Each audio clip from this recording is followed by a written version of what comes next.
everyone, welcome to or welcome back to my channel, and thank you very much for joining me here again today. Last time we spoke about the case of Thabo Bester, and there is a lot coming out about that case and more is being revealed every day. So we could definitely do an update on that case if you would like once more information has been released. But if you haven't seen that video, this case is about a man who escaped prison in the most wild way possible, and this all happened here right under our noses in South Africa. But if you haven't seen that, I'll link it up here for you. But today we're going to talk about a case that is incredibly upsetting. And even though in South Africa, I feel that we have one of the most fairest and strongest constitutions out there in the world, whether we actually follow the rules and regulations within the constitution and whether we can put aside our prejudices is a totally different thing. And sadly, in this case, this caused a complete lack of understanding and also immense hate. But with that being said, let's get into today's case. Intended for mature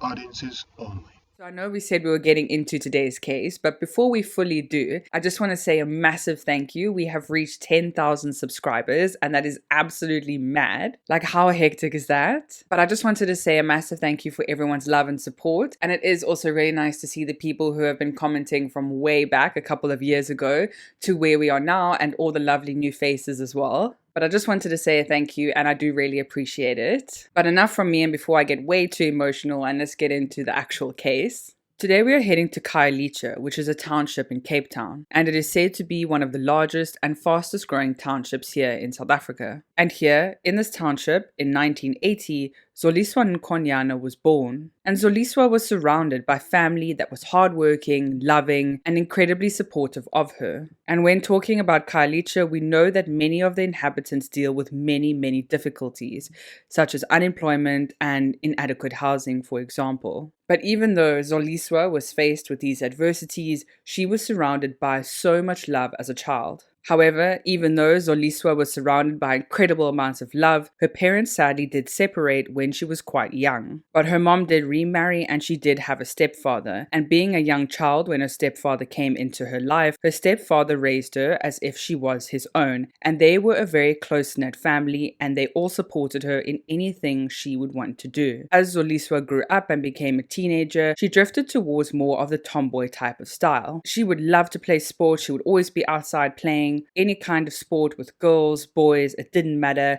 and she never really was caught wearing dresses if she didn't have to. But Zoliswa's favorite sport was soccer, and she would often be seen playing soccer outside with her friends, and here through playing the sport, she would make a lot of friends who were all incredibly supportive, loving, and accepting as well. But even though Zoliswa didn't wear dresses and she didn't conform to the standards or what most of the young teenage girls were doing at the time, her parents and her friends didn't care. Like I said before, she was really surrounded by a lot of supportive people. And even though Zoliswa's mom grew up very religious, in some articles it did say that Zoliswa's mother felt that even from a young age that Zoliswa was queer and that she was interested in women. But Zoliswa's mother felt that because she was very religious and that's how her daughter was, that's how God made her, and that was perfectly okay with Zoliswa's mother. So going back to soccer for a second, there were reports that Zoliswa obviously loved the sport and that she did play in an amateur league soccer team. And it was an all-women soccer team, and she absolutely loved this and had many friends within the team. So Zoliswa, like many of us, got up for school every day. She fought here and there with her parents in her teens, and as a teenager, she was trying to figure out who she was, who she loved, and who she wanted to be. And that was the basis of her teenage years. Surrounded by love and support, she was happy, she was healthy, and she was just trying to figure out who she wanted to be. So as she grew up, she finished school, and when she was 19, she was still in the soccer club with her friends, and she then headed out with a group of these soccer friends to a tavern or pub one night. So Zoliswa and some friends headed out for the night and just to let off some steam and have a great time. They went to a tavern which was just down the road from most of them who lived quite near in the area, and it was apparently a very popular place for people to hang out at night and also to socialize. This, by the way, was on the 4th of February 2006. The tavern was apparently called Pela, and the group of friends headed out here to have fun for the night. And now all of the girls were dancing, having fun, and having the absolute best times. Until the ladies then decided that they needed to go to the bathroom. And if you know, many girls or women will often go to the bathroom in a group. It might be for safety, but also just to listen to what's the gossip happening around where you are at the moment. And it's kind of an unsaid rule. But anyway, so the ladies now head to the toilet and they go and do their business, and then they head back out to their table where they were finishing drinking their beers. Now, I just want to mention, remember I said that Zoliswa was more of a tomboy. She hung out with women who were all athletes and she just had that kind of group as friends. So Zoliswa's friends were mostly wearing shorts and t-shirts, not wearing any dresses at the time. They mostly just wore very casual outfits. They also majority all had their hair very short, but at the time Zoliswa's hair was quite short. And whatever they wanted to do or the style of their hair was completely up to them and their right to choose what they wanted. But when the ladies came back to their table and they were drinking, they were having a good time, still talking, until a lady across the side to another table came up to talk to them. And this lady came up to Zoliswa and they started to get into an altercation. And the reason they got into this altercation is that the lady who came from the other table was saying that Zoliswa and her friends went into the wrong bathroom and they shouldn't have gone to that bathroom because of what they looked like. And I do just want to say what likely stirred up this altercation in the first place was firstly probably booze and alcohol, complete ignorance, and just complete misunderstanding as well. But this lady comes over, she's chirping now with Zoliswa. Her friends are all looking at this lady like, what are you even talking about? We went to the female bathroom, like, go away, you're starting nonsense for nothing. Now, behind the lady that was talking to Zoliswa and her friend, if you looked right behind her, there were a group of around 8 to 9 guys at this lady's table with her. So these guys were now all looking at Zoliswa and her friends, and they were giving such death stares, but apparently they were quite young looking. They looked like young boys, maybe 18, maybe 20 years old. But back to the lady who was now chirping at Zoliswa, she said that because of Zoliswa's haircut and the way that all the ladies dressed, that she felt that these ladies lost the right to use the female bathroom. And not only do they not have the right to use the bathroom, according to this lady, apparently they also don't have the right to live in this area either because of how different they were. And this lady was saying that none of these guys will ever look at you. And also they don't appreciate your kind here, apparently was what this lady was saying in a very roundabout way. And not only did she say that, but according to some articles as well, this lady with a dead straight face said to Zoliswa and her friends that they all deserved to be raped because of what they were doing and the lives and their sexual orientation that they were choosing. And this mindset and how she feels is just incredibly upsetting. But now the last time I checked, all these ladies were doing was having a beer at their table, minding their own business, and going to use a public restroom. But I do just want to reiterate that the conversations that we're having now in 2023 are not the conversations that were being had in 2006. So we lived in a very different time about people's orientations, their sexual orientations or preferences. So things were clearly getting heated at this table. There were very harsh and disgusting things said by this lady to Zoliswa and her friends. So Zoliswa and another friend decided, you know what, we've actually had enough. They then left the table. They finished their drink quickly. They left the table and they went outside onto the patio kind of thing, like the stoep. And they then started to smoke a cigarette and just chat and just completely figure out what just happened. But some articles did say that Zoliswa and her friend didn't actually go smoke. They actually left the tavern. But either way, Zoliswa and another friend left the situation. And it was just the two of them that walked outside. Whether they went for a smoke or not, doesn't matter, but they did go outside. But what we're going to get into next is absolutely bloody maddening and incredibly disgusting. But then, as Zoliswa and her friend now left the tavern, the lady who was instigating it and came to the table with the other group of Zoliswa's friends, she then went back to the group of guys that were at the other table, and she said to the guys, oh, you know that girl who just left now? And she was actually pointing at Zoliswa. But when she was pointing at her, she said, oh, she tried to make advances on me. She tried to touch me. She tried to kiss me. And she was like riling these guys up now. So these guys now all hyped up and aggro started now walking out of the tavern as well. And they headed straight for Zoliswa and her friend. And apparently when they got outside, they went straight for Zoliswa's friend first. And they punched her in the chest and in the stomach almost simultaneously. So her friend was completely winded and she dropped down, still trying to catch her breath from being punched. So as Zoliswa saw all of this, she then instantly ran for it and she knew here comes trouble. So as Zoliswa was running away, her friend caught her breath and managed to get up and run in another direction. So most of the men went running towards Zoliswa and 2 of the men then ran towards the friend, but most of them were chasing after Zoliswa. And now she's running, she's going and she tries to find a place behind a school or near a school in between a bush and some gutter. Now I want to reiterate that Zoliswa at the time on the 4th of February 2006 was 19 years old, and the men, I say very loosely, or the boys that were chasing her were roughly at least 20 or younger. They were reported they were 20. Most of the reports were that they were underage. So let's think about that when these boys who were so young have such an incredible amount of hate. So Zoliswa was now running. She manages to find a spot in between the bush and the gutter near a school. And sadly, eventually, these guys actually find her. So when these guys got hold of her, they started kicking her, punching her, beating her, slapping her. One of the guys also pulled out a knife and started stabbing Zoliswa. Then apparently one of the other guys found like a pole-looking thing. Some reports said that it was a golf club, but I'm not sure how they got hold of a golf club near school. But it was a long pole regardless, and they started beating Zoliswa with this as well. So she's getting punched, kicked, stabbed, beaten with a pole, with hands, with fists, with feet. Whatever they could do to hurt her, they were doing it. So while majority of the guys, at least 7, were beating on Zoliswa, the other 2 who were chasing after the friend then came to join these other guys. So they were at least 9 men or boys around Zoliswa at the time, inflicting harm, apparently. While Zoliswa was being attacked, her friend actually managed to find out where they were. She then crept around the bushes, trying not to be seen and to see what was going on. And while she caught a glimpse of what was happening to her friend, one of the guys made eye contact with her and started running towards her.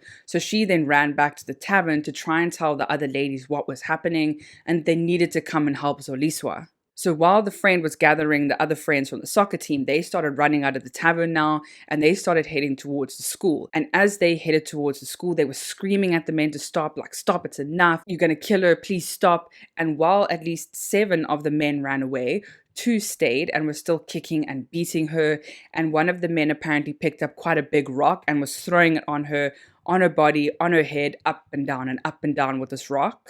And sadly, when her friends managed to get Zoliswa all alone once these men would eventually leave her, they came to the horrific sighting of Zoliswa's bloody, lifeless body. They came to see their friend Zoliswa completely lifeless and drenched in her blood. The sad thing is that Zoliswa was so close to home that she could have made it, and she was only around 2 blocks away from her house. And her friends also described that when they got to Zoliswa's body, that there was so much blood that it was running down the gutter in a full stream of blood. Police were eventually called, and there seemed to be a lot of people around doing absolutely nothing. No statements were taken when the police got there. There were many police officers walking over her body into the blood. They were walking around and just contaminating the scene. It also seemed that this case would not be priority to the investigators at all. When people would actually ask why the police weren't doing what they were doing, they just said that they don't have time right now to do this. They are focused on a lot of things, and they just don't have the time right now to focus on Zoliswa's case.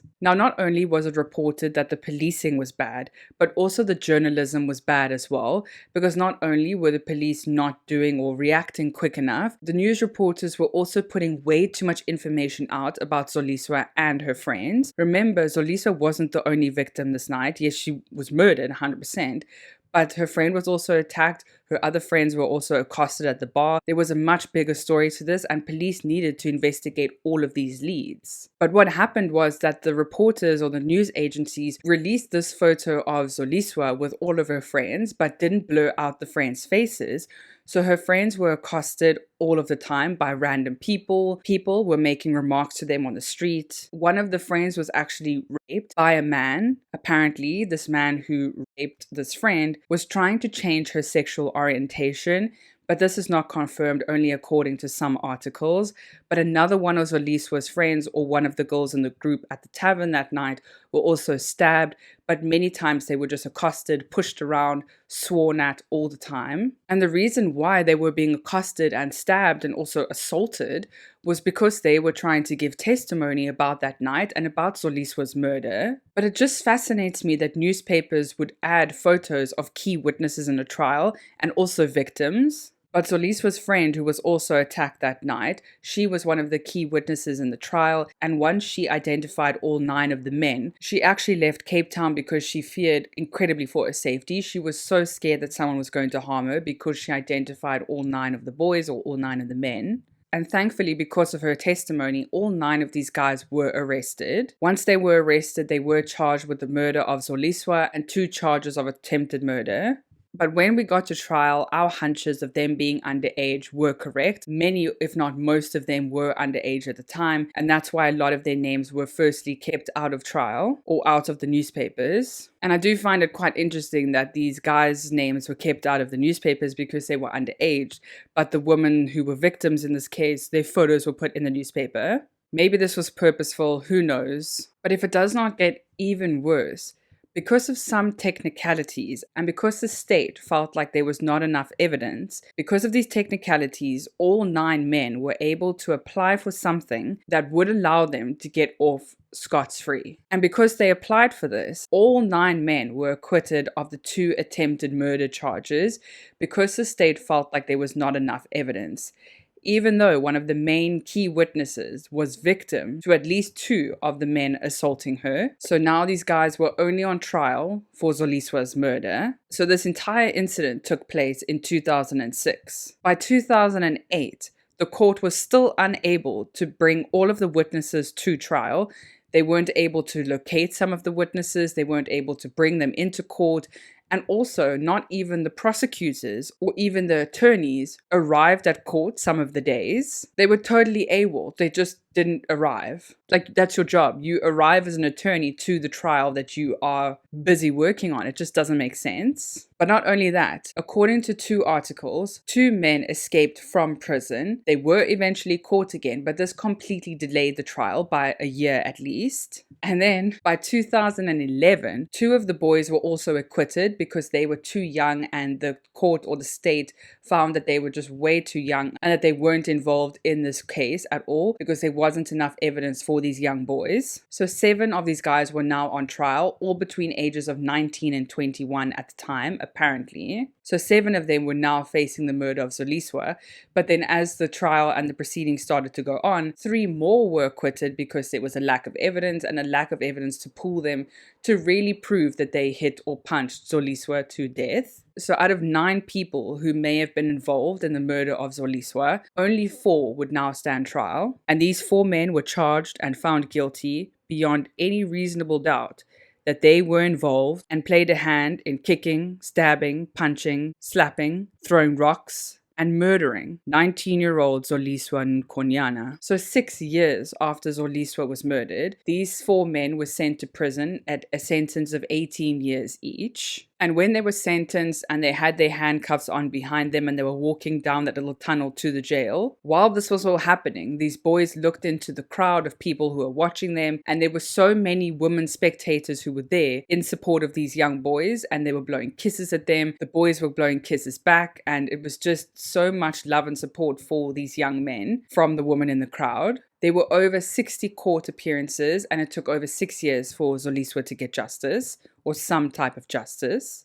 And now we know that this is a complete hate crime being mixed with intolerance, ignorance, and alcohol, which all started because another woman brought hate towards Zoliswa and her friends, which is really, really sad. But the question is, how and why are these brutal murders still continuously happening in a country where our constitution is so supportive of same-sex marriages? And what really drives people to have such hate and to commit such heinous and violent crimes?